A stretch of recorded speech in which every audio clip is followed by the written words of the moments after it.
시청자 여러분 안녕하십니까. 본격 시사 토크 명쾌한 주입니다. 오늘도 지난 한 주간 제주 지역 이슈들 하나씩 짚어볼 텐데요. 오늘 이 자리에 현덕규 변호사, 김동현 제주 민예총 이사장 두 분 모셨습니다. 두 분 안녕하세요. 네, 안녕하세요. 예, 말씀 안 드려도 잘 아실 텐데요. 요즘 가장 큰 이슈죠. 첫 번째 주제는 제2공항 문제입니다. 제주 지역 최대 현안인 제2공항 문제에 대해서 전략환경영향평가 환경부가 조건부 협의 결정을 내렸는데요. 결과가 나온 뒤에도 좀처럼 논란이 가라앉지 않고 있습니다. 먼저 관련 영상부터 보시겠습니다. 제주 제2공항 전략환경영향평가 내용에 문제가 있다는 전문기관의 검토 의견이 잇따라 공개되고 있습니다. 제주 제2공항 부지에 대한 항공기와 조류의 충돌 위험이 높은데도 대책이 미흡하다는 전문기관 검토 의견이 또다시 확인됐습니다. 정의당 심상정 의원이 공개한 제주 제2공항 전략환경영향평가에 대한 한국환경연구원의 검토 의견서 내용입니다. 제주 제2공항 부지의 조류 충돌수는 현 제주공항보다 최대 8.3배 높고 김포와 인천공항보다 최대 4.96배 높아 국내 공항 가운데 가장 위험할 것으로 예측됐습니다. 정의당 이은주 의원이 공개한 해양수산부 검토 의견서에는 사업 부지에 있는 숨골로 인해 집안 침하가 발생해 시설 안전성을 위협할 것이라고 지적했습니다. 제주 제2공항 추진 예정지에서 항공기와 조류의 충돌로 인한 사고 위험이 높은데도 제대로 조사가 이뤄지지 않았다는 검토 의견서가 또 공개됐습니다. 제주 제2공항 전략환경영향평가 보안 용역에서는 항공기에 치명적 손실을 줄 수 있는 사고가 398년에 한 번 일어날 수 있는 확률이라며 위험성을 극히 낮게 평가한 것으로 나타났습니다. 국내 다른 공항과 비교해도 위험성이 낮은 것으로 분석했습니다. 그러나 환경부에 제출된 전문기관의 검토 의견은 달랐습니다. 국립생물자원관은 충돌 가능성이 높은 종들이 충돌 심각성에서는 낮게 평가됐다고 지적했습니다. 공항이 있는 지역마다 출현하는 조류가 다른데도 똑같이 적용됐다는 겁니다. 결국 이번 전략환경영향평가의 검토 의견을 낸 6개 기관 중 의견을 제출하지 않은 한 곳을 빼곤 모두 부정적 의견을 낸 것으로 확인되면서 환경부 결정에 대한 논란이 점점 커지고 있습니다. 예, 영상 보셨는데요. 제일 논란이 되는 부분이 전략환경영향평가 과정에서 환경부가 전략환경영향평가를 한 과정에서 검토를 맡겼던 전문 연구기관들, 국책연구기관들인데요. 국책연구기관들이 환경부가 조건부 동의죠. 조건부 협의 결정을 내린 것과는 달리 부정적 의견을 제시했다고 해요. 그래서 이 부분이 전략환경영향평가가 발표된 이후에도 계속 논란이 되고 있는데 김동현 박사님은 어떻게 보십니까? 일단 원천적으로 기본계획안에 보면 국토부는 제주도민들과 충분한 협의를 하겠다. 도민들이 참여하는 공항을 만들겠다라고 본인들도 이야기를 하고 있어요. 근데 이제 전략환경영향평가 관련된 이 부분 관련돼서 제주도가 그동안 수차례 정보를 좀 공개해달라, 내용을 좀 알려달라라고 했는데도 관련 내용들을 이제 제주도와 협의도 하지 않고 이런 과정 속에서 있었고, 그리고 결국은 이제 발표가 되니까 조건부 협의, 사실상 이제 동의. 그건 환경부가 내린 결정이죠. 네, 조건부 동의 결정을 내린 거죠. 그러니까 저는 이제 이런 겁니다. 그러니까 지금까지 이제 반려되고 보완 요청이 오고 하는 이런 과정 속에서 우리가 갖고 있는 제2공항과 관련된 여러 가지 환경적 요소들이나 이런 부분들의 변수가 있나, 조건이 변했느냐. 근데 조건이 변하지는 않았어요. 그러니까 조건은 변하지 않았는데 정책 결정만 바뀐 거거든요. 결국 저는 이런 부분에 있어서 결국은 이제 대통령만 바뀐 셈인데, 그렇기 때문에 환경부의 본연의 역할보다는 이 정권의 어떤 눈치를 본 게 아닌가. 그래서 정책 결정 이런 식으로 우리 기존의 입장하고 다른 이 의견으로 결론을 낸 게 아닌가라는 생각합니다. 현덕규 변호사님은 이 의견에 대해서 어떻게 생각하십니까? 그러니까 지금 이제 전략 환경 영향 평가 여기서는 이제 주로 환경적인 요소를 본 거거든요. 근데 그 나머지 요소들 제주에 제2공항으로 만들 것인가, 어디다 만들 것인가, 물론 어디다 만들 것인가라는 것이 환경하고도 영향이 있습니다만은 그런 대부분의 어떤 정책적인 결정은 이미 결론이 났다고 저는 보여집니다. 국제 사업으로 진행하는 것이고요. 다만 그 제2공항을 건설하는 과정에서 환경적인 영향이나 아니면 공항의 안전성을 어떻게 담보할 것인가 하는 측면이 이번에 이제 전략 환경 영향 평가에서 평가가 되고 조건부 협의가 된 것인데요.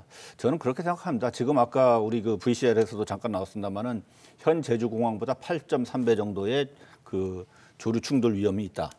그건 어찌 보면 너무나 당연한 거거든요. 지금 제주공항 주변에 철새가 살지 않지 않습니까?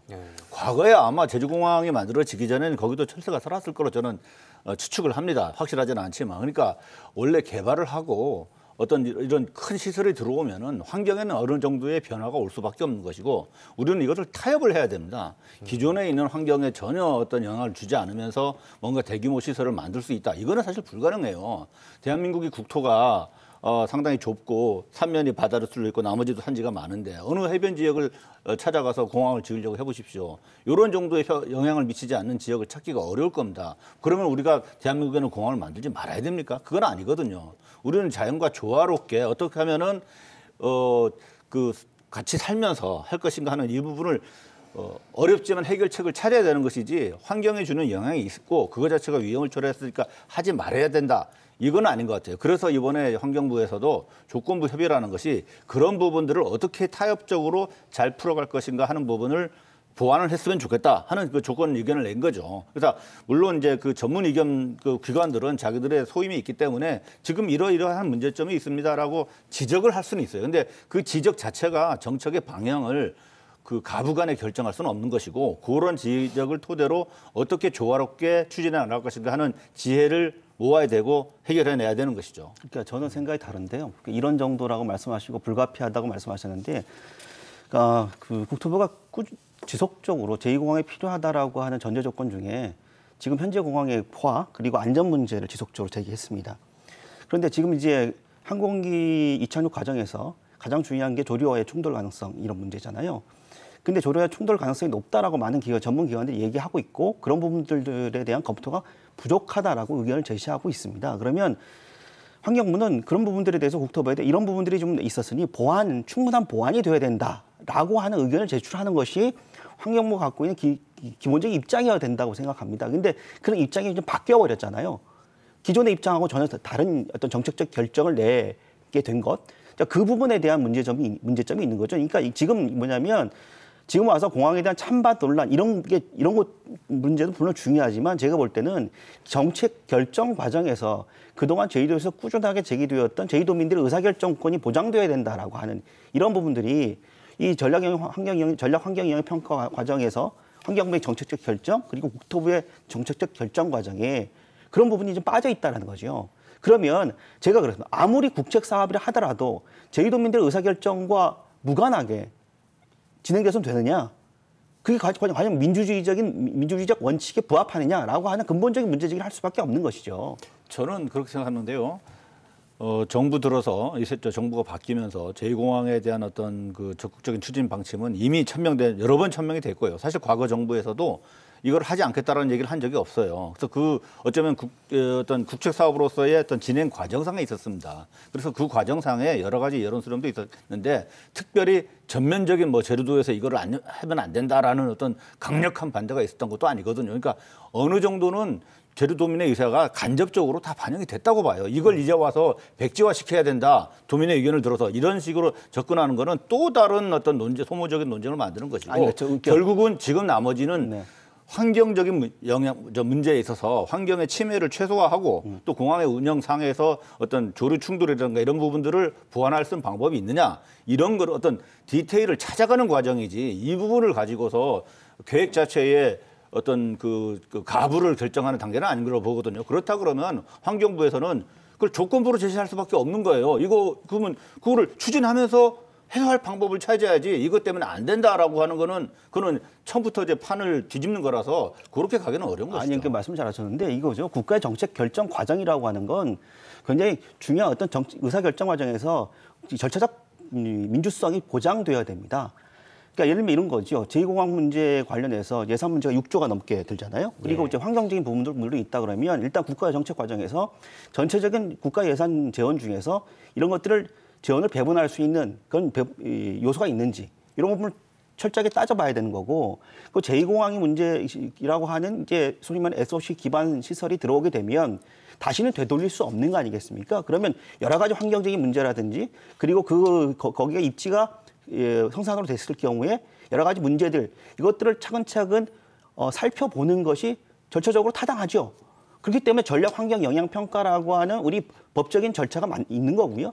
그래서 전략 환경 영향 평가를 통해서 환경부는 그 관련해서 여러 가지 문제들, 특히 이제 전문기관들도 여러 가지 문제점이 있다라고 지적했으면 그런 문제들을 어떻게 보완할 것인가에 대한 논의들이 일방적인 정책 결정이 아니라 제주도민들과 국토부와 환경부와 그리고 이런 과정을 통해서 철저하게 수기적인 민주주의 과정을 통해서 이루어져야 되는데 그런 민주적 절차가 지금 빠져 있는 겁니다. 그럼 그 민주적 절차가 빠져 있는 과정에서 누가 이 사업이 타당하다 하더라도 동의하겠습니까? 결국은 제2공항이 지어지게 되면 아까 이제 다시는 이걸 되돌릴 수 없는 거잖아요. 그러면 그런 과정 속에서 만약에 필요하다고 하더라도 그런 절차적인 문제들을 차근차근 밟아보고 법과 제도가 마련되어 있는 것들에 대해서 충분히 어떤 보완돼야 될 부분들 그리고 진행돼야 될 부분들이 잘 되어 있는가를 따지는 게 상식적인 부분이잖아요. 그런데 지금은 이 정책 결정 과정에서는 그런 상식적인 부분, 아주 기본적인 상식적인 부분조차도 빠져 있다는 거예요. 그러니까 지금 마치 이제 우리 김 박사님께서는 제공항이 어떤 절대선 절대악인 것처럼 그런 말씀하시는데 만일에 진짜 제공항을 만들어서 운영하는 과정에서 뭐 조류 충돌이나 이런 문제 때문에 심각한 위험이 발생해서 도저히 공항으로서 기능을 할 수 없다. 뭐 철새도 중요하지만 국민의 안전이 더 중요한 거 아니겠습니까? 그런 정도가 오르게 되면은 사실은 왜 그걸 못 돌리겠습니까? 물론 완벽하지는 않지만 자연의 복원력이라는 건 엄청난 겁니까? 우리가 6조 원의 예산을 들였어도 이게 불가능한 거는 이건 해서는 안 되는 거다 판단이 되면 그때는 그 시대의 사람들이 결정을 할 겁니다. 아니, 공항이 지어졌는데요. 그럼요. 아이고. 근데 문제는요. 중요한 거는 어떤 이런 정책 개발이나 이런 거는 그런 식으로 하면 안 돼요. 실험실에서처럼 말이 섞여서요. 예. 실험실에처럼 미리 다 조건을 정해서 그렇게 할 수가 없는 거예요. 진행하면서 해결할 부분을 해결해 나가는 것이고 그거는 다 단계적으로 해결할 방법이 있습니다. 예, 전략 환경 영향 평가에 대해서는 아직까지 지금 논란이 가라앉지 않고 있습니다만은 이런 논란이 계속되고 있는 가운데 국토교통부가 기본 계획을 공개했습니다. 제주도가 이에 대한 주민 의견을 수렴해야 하고 이 과정에서 주민 투표를 해야 한다는 주장도 나오고 있는데요. 먼저 준비된 영상부터 보시겠습니다. 환경부의 전략 환경 영향 평가 조건부 협의 발표 이틀 만에 국토부가 제주도의 제주 제2공항 기본 계획안을 통보했습니다. 국토교통부가 전격적으로 제주도에 통보한 제주 제2공항 기본 계획안. 서귀포시 성산읍 일대 550만 제곱미터에 사업비 6조 6,743억 원을 투자해 3.2km 활주로 한 개로 조성하며 2055년 기준 연간 1,992만 명의 여객을 수용하는 규모로 계획하고 있습니다. 국토부는 제주도의 환경 영향 평가가 끝나면 바로 착공에 들어가고 착공 후 5년을 준공 시점으로 잡고 있습니다. 조류를 비롯한 생물 대체 서식지 조성과 탄소 배출 최소화, 신재생 에너지 사용 등을 통해 친환경 공항으로 조성하고 공항 운영 수익의 일부는 제주도에 환원하기로 했습니다. 기존 제주공항과 제2공항 간 역할 분담 방안은 지역 의견을 수렴해 설계와 시공 단계에서 결정하기로 했습니다. 기본 계획안을 제주도와 제주시, 읍면동 주민센터 등은 물론 온라인 홈페이지에도 볼 수 있도록 해 인터넷이나 우편으로 의견을 받을 예정입니다. 또 세 차례 도민경청회를 개최합니다. 국토부는 제주도의 주민 의견 제시 이후 기본과 실시 설계에 착수한 뒤 인허가와 제주도의회 환경 영향 평가안 동의 절차 등을 밟을 계획입니다. 네, 환경부가 조건부 협의를 결정한 지 이틀 만에 국토교통부가 제2공항 어떻게 건설할 것인지 기본 계획을 공개하면서 사업이 이제 사업 추진이 속도를 내는 모습인데요. 제주도가 지금 규정상으로는 14일 이상 전략 환경 영향 평가서를 열람을 하고 주민 의견을 수렴해서 국토부에 제시하는 절차가 있는데 지금 현재로서는 한 2달 정도를 지금 의견을 수렴할 예정이라고 합니다. 그래서 의견 수렴까지 되면 국토교통부가 기본 계획을 확정 고시하면서 사업이 본격적으로 추진되는데요. 이 주민 의견 수렴 과연 어떻게 해야 될 것인지 여기에 대해서도 지금 여러 가지 이야기들이 나오고 있거든요. 그래서 지금 오영훈 지사가 주민 의견을 수렴해서 국토부에 전달하겠다고는 밝혔는데 구체적으로 어떻게 하겠다고는 지금 이야기는 하지 않고 있어요. 그러다 그런데 보니까, 그 예. 관련해서 예. 제주도청 홈페이지에 가보면요. 예. 기본 계획의 골자 그 부분이 이제 게시가 돼 있고 예. 그다음에 주민 의견을 제시할 수 있는 양식도 이렇게 제시가 돼서 기본적으로 원칙적으로 개별적으로 주민들이 자기 의견을 제시하는 걸로 돼 있습니다. 그리고 그 기본 계획 골자뿐만 아니라 전체적인 그 보고서도 전부 다운로드 받을 수 있도록 돼 있습니다. 그래서 어쨌든 현재로서는 뭐 그 법의 절차는 주민 의견을 받으라고 돼 있는 거니까 어떤 형식이나 절차가 딱 제한돼 있는 건 아니고 현재 게시된 거는 개별적 주인 뭐 어쩌면 뭐 단체 입장에서도 할 수 있겠죠. 그렇게 하도록 돼 있고 어쨌든 이제 그게 기본 절차죠. 예. 그 주민 의견 수렴을 받을 수 있도록 되어 있는 게 법적 절차이기 때문에 충분히 받아야 된다고 생각 들고요. 그런 과정에서 여러 가지 의견들이 제시될 거로 봅니다. 근데 가장 중요한 건 제주도의 판단이겠죠. 근데 지금 오영훈 지사가 늘 여러 차례 제주도의 시간이 올 것이다라고 하는 걸 늘 강조했기 때문에 제주도의 시간이라고 하는 건 저는 그렇게 생각합니다. 제주도가 제2공항이라고 하는 정책적 결정 과정에 제주도민들의 뜻과 의사가 반영될 수 있는 제도적인 절차 이런 것들이 필요하다라고 하는 걸 강조한 메시지라고 보거든요.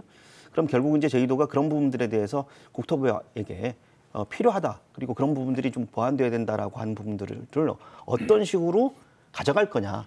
이런 부분들이 앞으로 이제 관건이 아닌가라는 생각이 듭니다. 과거에 원희룡 전 제주도지사가 한 차례 국토교통부에 의견을 제출한 적이 있습니다. 제2공항을 추진해야 된다고. 이번에는 어떤 형태로 의견을 제시할 걸로 보고 계신가요? 그러니까 저는 물론 이제 앞으로 오영훈 도지사가 어떤 방식으로 제주도 의견을 제시할지는 두고 봐야겠습니다만은 기본적으로 아까 말씀드렸던 것처럼 도청 홈페이지에 그게 있거든요. 그러면 어떤 사람들이 아마 이제 찬성하시는 분 찬성할 분대로 또 반대하시는 분들은 또 반대하시는 분대로 의견 제시를 할 것 같아요.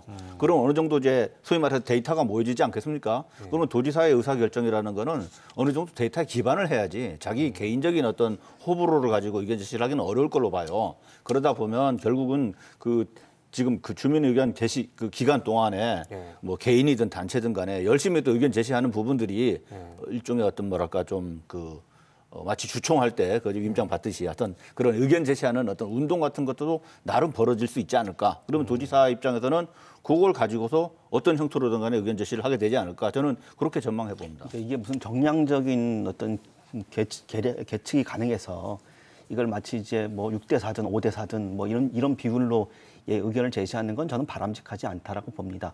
기본적으로 오영훈 지사가 갖고 있는 제주의 미래라든지 아까 얘기했지만 오영훈 지사가 늘 얘기하고 있는 제주도의 시간이라고 하는 제주도의 자기결정권이라고 하는 판단이 좀 필요하죠. 그리고 이 제2공항 문제와 관련해서 굉장히 오랫동안 제주 지역에서 갈등이 빚어졌기 때문에 그 갈등의 여러 가지 요소들 중에 결국은 가장 그 본질을 따져보면 가장 핵심은 그게 아닙니까? 물론 공항이 필요하지 않다라고 하는 그런 찬반을 떠나서 필요하다고 한다면 그리고 막 필요하지 않다고 한다면 그런 과정 속에서 제주도민들의 의견이나 의사가 제도적으로 반영될 수 있는 과정과 프로세스 과정을 거쳤느냐, 그러니까 충분히 확보됐느냐라는 문제거든요. 그래서 결국 그런 것 때문에 갈등이 있기 때문에 제주도가 그런 부분들에 대해서 제주도 지역사회가 처해 있는 입장을 가감없이 좀 전달할 필요가 있다. 그리고 이런 식으로 이제 일방적으로 이렇게 추진되게 될 경우에 제주 지역사회에 미칠 여러 가지 영향들도 부정적인 영향들도 충분히 좀 의견을 적극적으로 좀 개진할 필요가 있고 그리고 이 제2공항 문제와 관련해서 이 전략환경형이평가가 되고 기본계획 고시가 되고 하는 과정 속에서 국토부와 제주도가 협의가 제대로 이루어지지 않은 부분들도 있지 않습니까? 그런 부분들에 대한 문제도 적극적으로 좀 제기를 할 필요가 있다고 봅니다. 이게 원래 주민 의견 제시라는 것이 사실은 이제 공항 기본 계획이 확정되지 않으면, 그러니까 제시가 되지 않으면 어떻게 어디다가 무슨 공항을 어느 규모로 짓는지 모르는 거 아닙니까? 지금 이제 그 기본 계획을 주민들한테 이제 공개를 한 거예요. 그러면 행정적인 절차죠. 그렇죠. 그러면 주민들은 그걸 보고 자기 의견을 그 지역에는 뭐가 있으니까 이거는 좀 문제가 있다든가 아니면 공항이 너무 작다든가 아니면 너무 크다든가 아니면 뭐 그냥 단순하게 좋다든가 나쁘다든가 하는 의견을 제안할 수가 있는 것이고 만일에 그런 의견이 제시가 되면 아까 우리 김동현 박사가 얘기하는 뭐 다양한 그런 방법도 있겠습니다만 기본 행정 절차에서는 제시된 의견들을 또 무시할 수는 없어요. 그러니까 도지사께서도 그 의견들을 어쨌든 하나의 그 어떤 자료로 놓고 그 의견 제시를 해야 되는 것이지 그냥 이제 추상적인 자기만의 어떤 자기가 갖고 있는 도지사 개인이 갖고 있는 제주도 발전 비전 이걸로 의견 제시하는 거는 원래 의견 제시의 주민 의견 반영의 취지에도 맞지 않다고 봅니다. 그래서 물론 이제 이 기회에 제주도 우리 도민들께서도 적극적으로 자기 의견을 제시하는 것도 하나의 방법이라고 생각합니다. 그런데 지금 이 과정에서 나오는 게 계속 주민 투표 얘기가 나오고 있잖아요. 그래서 뭐 이미 여론조사는 한 차례 실시했었는데 이참에 주민 투표를 실시를 해서 도민들이 결정해야 된다는 주장이 있습니다. 이 부분에 대해서는 두 분 어떤 생각 갖고 저는 있습니까? 그게 제주 도민들이 자기 결정권을 행사할 수 있는 제도적인 장치가 될 가능성이 높다. 그리고 사례가 있어요. 2014년 삼천에 원자력 발전소를 세우는 문제를 가지고 삼척시나 이제 관련 정부 부처에서는 추진하겠다라고 의사를 밝혔는데 삼척에서 주민투표를 실시한 적이 있거든요. 물론 이제 관련된 부서에서는 근거가 없다라고 해서 하지만 당시 삼척시 의회가 그런 부분들에 동의를 해줬고 현재 법적으로는 그 제주도지사가 국토교통부 장관에게 요청을 해서 국토교통부 장관이 하도록 돼 있죠. 제주도지사에게 다시 요구하는 이런 방법도 있다고 그러니까 합니다. 예를 들면 만약에 주민투표를 요구했는데 국토부가 받아들여지지 않을 경우에 변수가 있는 거거든요. 근데 국토부가 받아들이지 않았을 경우에도 주민투표를 실시할 수 있는 사례들이 있습니다. 그리고 그러니까 그거는 사례들이 있고요. 그래서 저는 그런 겁니다. 이 상황에서 가장 중요한 거는 제주도민들의 의견들이 반영될 수 있는 제도적인 장치가 필요하다. 저는 그 제도적 장치 중에 현지의 법적인 기준과 절차에서 가장 타당한 근거가 있는 부분은 주민투표가 될 수 있다.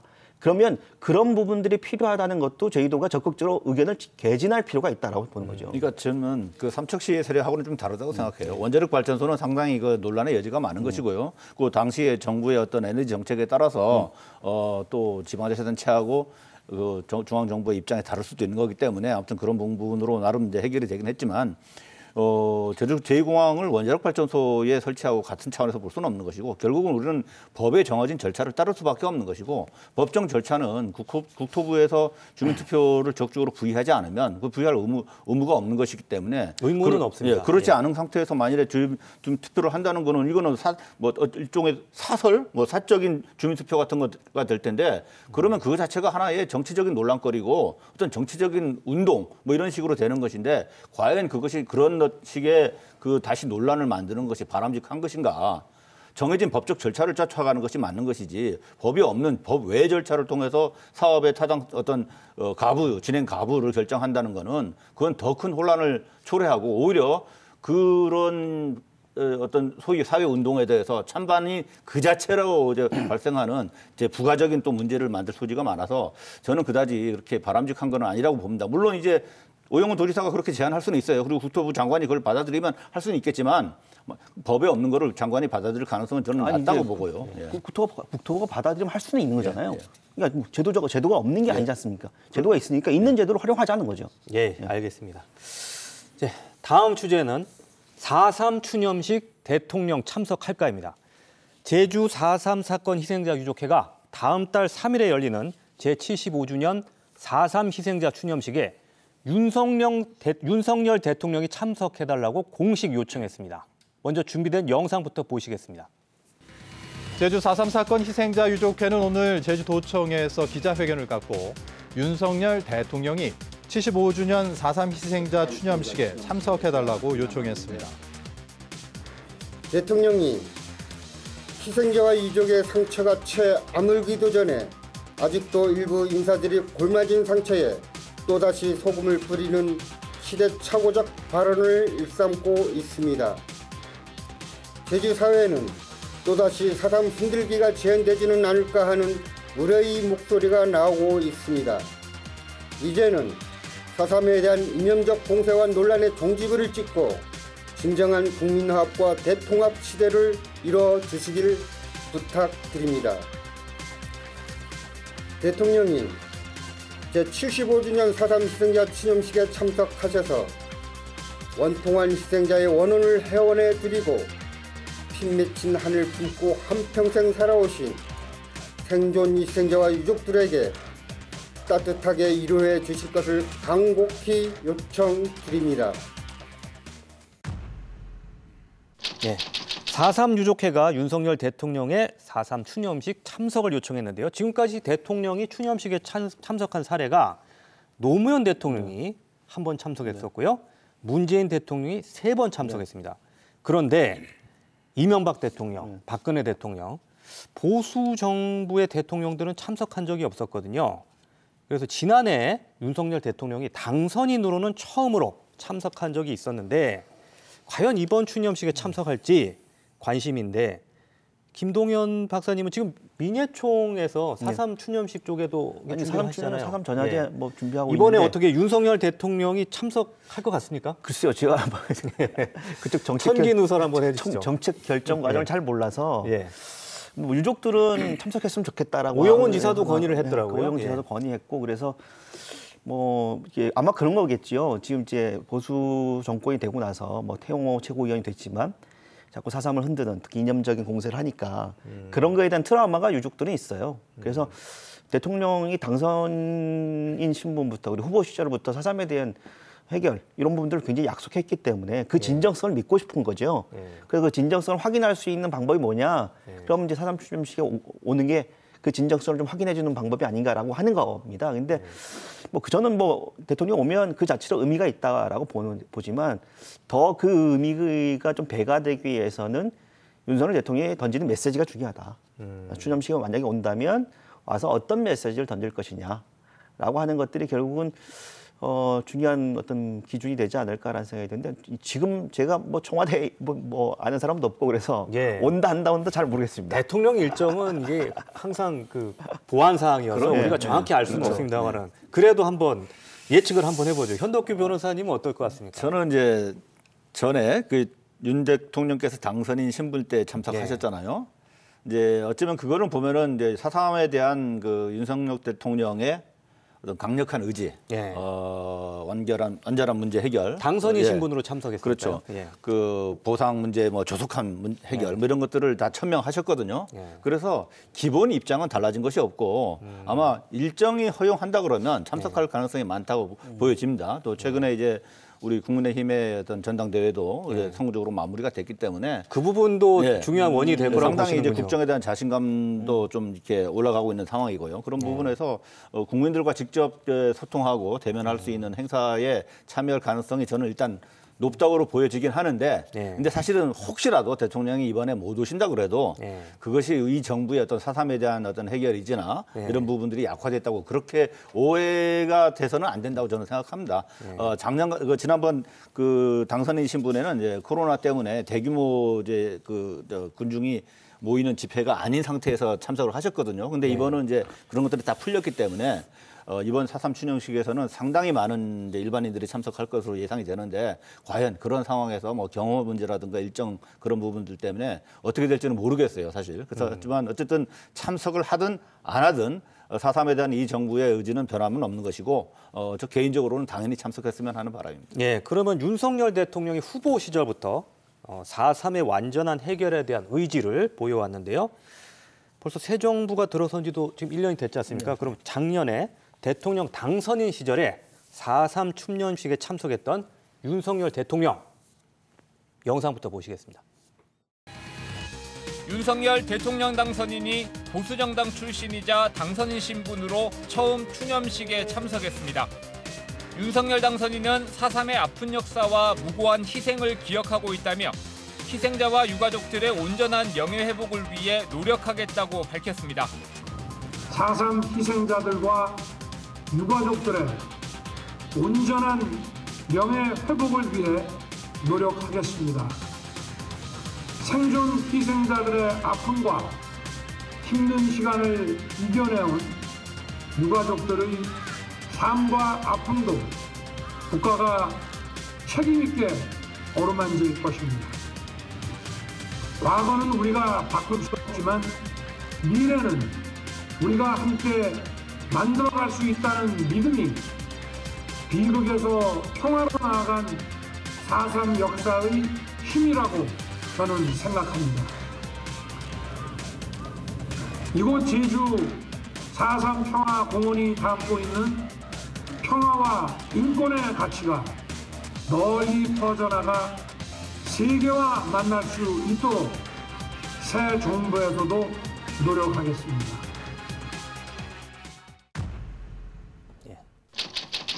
영상 보셨습니다. 윤석열 대통령 지난해 4.3 추념식 때 영상인데요. 새 정부에서도 노력하겠다라는 이야기가 있었습니다. 자, 지난 1년 돌아보면서 윤석열 대통령의 이런 이야기, 약속 지켜졌다고 보시는지 어떻게 보십니까? 평가를 한번 해주시죠. 저는 뭐 정부가 그 예. 4.3의 명예훼손, 예. 명예회복, 진상규명과 명예회복이 이제 그 어쩌면 해결책인데요. 예. 정해진 어떤 그 순서에 따라서 착착 잘 진행되고 있다. 특별히 뭐 더 빨리 되는 것도 없고 더 느려지는 것도 없고 사실은 실무적인 부분들이 있거든요. 예. 제주의 도에서도 준비해야 될 실무적인 차원들이 있고 4.3위원회의 각종 소위원회에서도 준비해야 되는 부분들이 있고 있어서 각 그 기관들이 나름대로 열심히 준비를 해서 하고 있고 지금 사실 실무적으로 조금 이제 미진한 부분 중 하나가 그 호적 불일치되는 유족분들이 상당히 많이 있어요. 그 당시에 이제 그런 부분도 이제 그 시행령, 그 특별법의 시행령을 개정해서 이제 4월 중에 그 방안을 찾아간다고 하거든요. 지금 말씀하시는 부분이 이제 희생자 보상금 지급 이 부분이 지난해부터 시작이 됐고요. 그리고 직권 재심도 지난해부터 그렇죠. 본격적으로 진행되고 이 부분 말씀하시는 거죠. 예. 그리고 가족 관계는 최근에 이제 그 법령이 개정이 돼서 이제부터 이제 시작이라고 들었습니다만 어느 정도 이루어졌다. 그렇죠. 저는 뭐 그런 거예요. 이런 그 여러 가지 어떤 제도적 개선이 일어나는 것들이 이제 우리가 이제 그동안 요즘 저희 국민들이 노력해서 이런 진상규명이 일정한 궤도에 좀 올라 있었던 상태이기 때문에 정부가 바뀌었다고 해서 그걸 근간부터 흔들 수가 없기 때문에 저는 그런 어떤 과정 속에서 이뤄낸 성과라고 보고요. 다만 이제 그 계속해서 메시지를 던지고는 있습니다. 근데 그게 실질적으로 과연 그런 메시지에 대한 어떤 진정성 이런 거 확인할 수 있는 어떤 바로미터는 저는 이번 6월에 있을 4.3 중앙위원회의 선임 과정. 그래서 왜 이제 진화위 위원장의 김광동 위원장이 됐잖아요. 그 4.3을 부정하는 4.3 자체를 부정하고 문재인 대통령의 4.3 추념사에 대해서 강력한 비판하는 이런 분들이 돼서 그 결국 지금 정부에서 실질적인 권한을 행사할 수 있는 시간은 6월일 텐데 6월에 보여지는 4.3 중앙위원회 임명 결과를 보면 과연 이번 정권이 4.3에 대해서 정말 진정성 있는 모습을 보이고 4.3 중앙위원들이 이번에 한꺼번에 6월에 교체됩니까? 한 7, 8명이 좀 한꺼번에 교체가 될 시기가 있어서 과거 정부에 좀 임명이 됐던 거기 때문에 그래서 이 6월이 결국은 이번 정부의 4.3에 대한 진정성을 판단하는 기준이 될 것 같고요. 저는 이제 그걸 통해서 정말 계속해서 말로만 해결하겠다가 아니라 정말 진정성인 해결의 의지를 좀 보여줬으면 좋겠다라는 생각합니다. 지금 현덕규 변호사님께서는 지금 4.3 위원회 지금 보상금 지급이라든지 이런 논의에도 좀 참여를 하고 계시죠? 지금 위원회 그 새로 선임하는 부분에서 말씀하셨는데 그러니까 2020년에 처음 4.3 이제 위원회가 만들어지면서 민간 위원들이 그때 위촉되신 분들이 현재까지도 계속해 있어요. 그래서 그분들이 이번 6월달에 임기를 맞춰서 새로 선임이 되는 거고요. 이번 4.3 특별법 개정되면서 새로 선임된 위원들이 있는데 이제 저도 이제 그 중에 한 사람인데요. 8월에 임명이 됐습니다. 그래서 한 2달 이후에는 또 다시 이제 재선임 절차가 이제 이 부분은 뭐 여야 교섭단체들이 추천을 하게 되나요? 어떻게 되나요? 정당 추천이 각 한 사람씩 있고요. 그런 부분이 있고 저도 이제 정당 추천으로 갔는데 그래서 근데 이제 아까 김광동 위원장 말씀하셨는데 그 부분이 개인적으로 이제 과거에 선임되기 전에 그런 어떤 개인적인 소신을 갖고 있었는지는 모르겠지만 현재 과거사 이제 그 위원회 위원장으로서 그런 부분에 대해서 특별히 어떤 정책의 근간을 흔들 만한 결정을 하고 있지는 않거든요. 개인적으로 제가 알기로는 그 부분이 이제 그 개신교 신자로서 기독교의 어떤 그 문제에 대해서 그 이제 우리 이제 어떤 정부 수립기에 상당히 문제 있었던 부분에 관심이 있다는 얘기는 들었습니다만은 이제 현재의 4.3이라든가 그런 부분에 대한 근간을 흔들 거로 보지는 않습니다. 그리고 뭐 그래서 지금 뭐 4.3은 그 말씀 좀 드리고 싶어요. 사실은 이제 정부에서 어쨌든 국민의 세금으로 만들어진 정부 예산으로 4.3 유족들한테 보상금이 이제 지급이 되고 있습니다. 사실 저도 개인적으로 이제 유족인데요. 그러시군요. 근데 이제 저는 이제 그런 생각 좀 해봅니다. 이제 일각에서 나오는 얘기도 좀 있어요. 이왕 이제 이렇게 된 거 우리도 대승적인 차원에서 뭔가 좀 기금을 만들어서 4.3 국제인권상 같은 걸 하나 만들어보는 건 어떠냐. 이제 거기에는 당연히 정부도 당연히 기금 출연을 해야겠죠. 하지만 또 유족들도 좋은 일에 어쩌면은 이제 명분 있는 일에 참여하는 건 어떠냐 하는 그런 얘기도 일각에 나오더라고요. 그래서 일단 4.3의 문제를 정부와 어떤 시민들 사이의 대립적인 시각 아니면 어떤 그 보상 이런 차원에서만 볼 것이 아니라 좀 더 높은 차원으로 승화시키는 어떤 움직임도 필요한 시점이 되고 있지 않나 하는 생각을 합니다. 김동현 박사님도 지금 그 현덕규 변호사님께서 이런 말씀하셨는데 항상 되풀이되는 얘기입니다만은 이번 4.3 75주년 맞아서 앞으로 해결해야 되는 과제 어떤 게 있을까요? 그럼 뭐 배부상이 되고 있고 명예회복이 되고 있는데 이 과정 속에 빠진 게 뭐냐면 가해자에 대한 처벌 이런 부분이에요. 근데 가해자에 대한 직접 뭐 가해자들이 이미 생존이 하지 않았기 때문에 사망했기 때문에 처벌이 이루어지지 않지만 4.3 당시에 여러 가지 토벌에 직접적으로 관여했던 사람들에 대한 서운이랄지 그리고 그런 사람들의 구체적인 행적에 대해서 역사적 사실들을 제대로 밝혀주는 작업들이 필요하죠. 특히 이제 박진경 대령 같은 부분은요. 그런 부분들이 필요하겠다. 그게 단순하게 어떤 갈등을 불러일으킨 게 아니라 그 4.3에서 벌어졌던 역사적 사실들을 제대로 알려줘야 다시는 이런 어떤 역사의 비극이 발생하지 않는다라고 하는 교훈을 우리 세대가 미래 세대가 줄 수 있기 때문에 그런 작업들이 이번 정부에서도 병행이 좀 될 필요가 있다라는 생각이 듭니다. 당시에 강경 진압을 주도했던 인물. 그러니까 사실은 이제 진상조사 보고서에 어느 정도 이제 사실이 이제 보고가 돼 있고요, 밝혀져서 그리고 추가로 진상조사되는 부분에서도 지금 말씀하셨던 직접 진압 부대의 어떤 지휘 체계라든가 이런 부분도 어느 정도 추가로 밝혀질 거로 봅니다. 근데 사실 역사적 평가에 대한 거는 그런 사실을 밝혀내면서 국민 개개인이 그거를 보고서 평가를 하는 게 중요하다고 봐요. 어떤 행정적으로 서운을 취소한다든가 이런 것보다는. 그래서 근데 이제 문제는 안타깝게도 심지어 제주도민들 중에도 4.3 전상조사 보고서를 아직 제대로 안 보신 분들도 참 많다고 생각합니다. 그래서 지금 이미 나와 있는 진상보고서라든가 앞으로 이 정부 하에서도 계속 나와질 어떤 추가 진상조사 보고를 가급적 많이 공유를 하고 인식을 하는 것이 어쩜 아까 말씀하셨던 그런 이제 명예회복, 역사 바로잡기 이런 차원이 시민 차원에서 이루어지는 것이 아닌가 그렇게 생각합니다. 앞으로 두 분께서 이 부분에 대해서 또 역할을 해주실 거라고 생각됩니다. 자, 마지막 이슈입니다. 도시계획조례 부결입니다. 표고 300m 이상 중산간 지역에서 건축 행위를 규제하는 도시계획조례 개정안이 도의회 상임위원회에서 부결됐습니다. 먼저 준비된 영상부터 보시겠습니다. 표고 300m 이상 지역에서 공동주택과 숙박시설 건축을 불허하는 도시계획조례 개정안. 도의회가 두 차례 토론회를 열었지만 과도한 규제라는 비판이 이어졌고 제주도 이장단 협의회가 개정안 폐기를 요구하기도 했습니다. 도의회 조례안 심사에서도 과도한 재산권 침해인데다 근거도 부족하다는 질타가 쏟아졌습니다. 150제곱미터 이하 건축물은 공공하수도에 연결하는 대신 개인 오수 처리 시설을 허용해 준 것을 놓고도 논란이 일었습니다. 결국 도의회 환경도시위원회는 도시계획조례 개정안을 부결시켰습니다. 개정안이 도민 공감대를 얻지 못했고 규제의 타당성이 부족한 데다 개인 오수 처리 시설 관리 방안이 없고 사유재산권을 과도하게 침해한다는 이유입니다. 위원회는 도민사회의 혼란이 최소화될 수 있도록 제주도가 대안이 포함된 개정안을 다시 제출하라고 요구했습니다. 하지만 건축 규제에 대한 반발이 강한 가운데 하수 처리장 포화로 공공하수관 연결을 의무화한 현행 조례를 유지하기도 쉽지 않아 당분간 논란은 계속될 것으로 보입니다. 네, 영상 보셨는데요. 자, 제주도가 제출한 개정안 내용에서 핵심적인 것이 표고 300m 이상 중산간 지역에서 건축 행위를 규제하는 내용입니다. 숙박시설이라든지 대규모 건축물을 지을 수 없도록 불허하고 대신 나머지 지역에서는 이제 개인 오수 처리 시설을 허용해서 어느 정도 또 규제를 완화해 주겠다 이 부분인데 사실 이 부분에 대해서 좀 기자들도 예측을 못했어요. 도의회에서 보통 이런 안건이 있을 경우에 심사 보류라는 그 형태를 통해서 여러 차례 좀 숙고하는 그런 결정을 내려왔었는데 이번에는 상임위원회에서 단호하게 부결 결정을 내렸단 말이죠.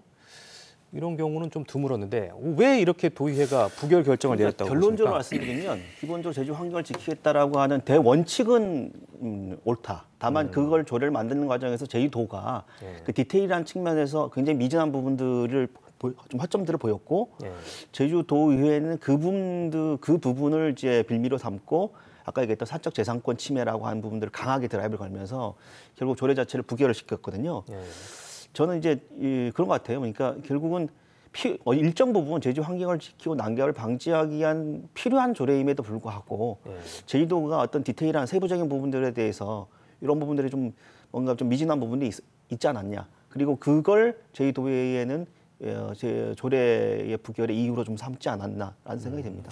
저는 이 부분에 대해서는 참 그 제주도의회가 민주당이 다수 아닙니까? 그리고 이 환경도시위원회 위원장도 민주당 소속이고요. 도의 조례라는 거는 행정부, 집행부에서 도지사가 이제 제안을 하는 건데 어떤 이렇게 좀 더 디테일한 어떤 조정 없이 부결을 시켰다는 것이 상당히 좀 특이합니다. 그래서 이거는 어쩌면은 그 소위 말하는 지방 정부 차원의 당정 협조가 전혀 되지 않고 도의원들이 어떤 개별적인 사실 이제 찬반의 어떤 이해 당사자들이 많이 있습니다. 그 부분에 상당히 영향을 많이 받고 있는 것이 아닌가 하는 중산간 주민들도 있을 거고요. 그렇죠. 뭐 건설업계도 있을 거고. 사실은 중산간 주민 중에서도 그냥 자기 주택 갖고서 그냥 일반적으로 이제 절대 농지 뭐 이런 그 농사를 짓는 분들은 큰 관계 없어요. 2층 이하로 다 지을 수 있기 때문에. 그렇죠. 근데 이제 개발이 가능한 어느 정도 규모가 되는 뭐 3,000평, 4,000평 되는 토지를 가진 분들은 이거 상당히 타격이 되는 거죠. 공동주택이라든가 뭐 연수원이라든가 그런 개발 가능성이 사라지는 것이니까요. 그리고 또 관련된 이제 그 건설업체도 마찬가지일 테고. 그래서 그런 부분에 대해서 조금 이렇게 좀 그 저항이 상당히 있구나 하는 생각이 들고요. 사실은 현행 조례와 개정안을 이렇게 비교해 보면 현행 조례가 문제점이 많이 있어요. 왜냐하면 어떤 문제점인가요? 그 하수도법에 따르면은요 강제 배수 구역이라고 공공 하수 처리 시설 강제적으로 그 연결해야 되는 지역이 있습니다. 제주도 같은 경우는 공공 하수관으로 매설돼 있으면 직선거리로 150m 안쪽에서 그 공사를 하게 되면 물두콘 하수관으로 연결을 해야 돼요. 근데 이거를 넘어가면 뭐 300m, 500m, 1km 되면은 이건 너무 힘들지 않습니까? 그러면 개인 하수 처리 시설을 할 수 있도록 돼 있거든요. 그게 하수도법입니다. 상위법이에요. 근데 우리 지금 현재 현행 조례는 그런 거 관계없이 무조건 연결시키라고 돼 있죠.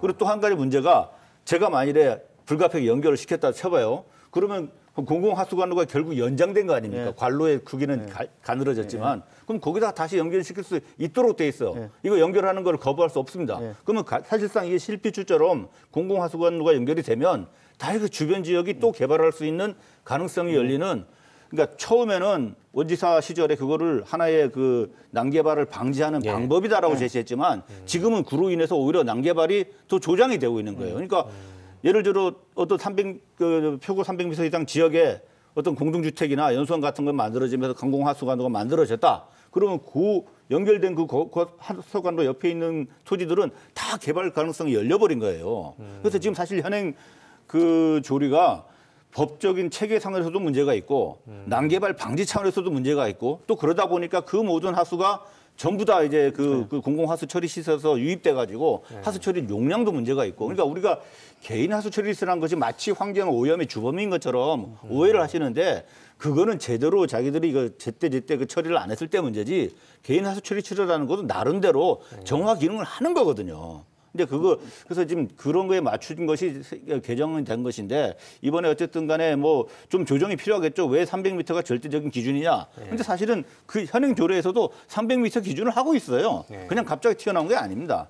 그렇기 때문에 물론 디테일한 조정이 필요하겠지만 디테일한 조정이 너무 과도해지면 소위 말하는 선거구 획정에 우리 게리맨들이라는 게 있지 않습니까? 들쭉날쭉하게 되는 거. 뭐 그런 형태로 될 수도 있거든요. 이제 그런 걸 막기 위해서는 어떤 일관된 기준 이런 것도 필요한 부분인데 도의회에서 이 부분에 대해서는 너무 좀 문제의 심각성에 대해서 조금 소홀하게 본 것이 아니냐. 이해관계 조정 측면에서 너무 지나치게 본 것이 아닌가 하는 생각이 듭니다. 두 가지 측면이거든요. 하나는 이제 아까 현덕 변호사님 말씀하시지만 소위 말하면 일종의 당정 협의라고 할까요?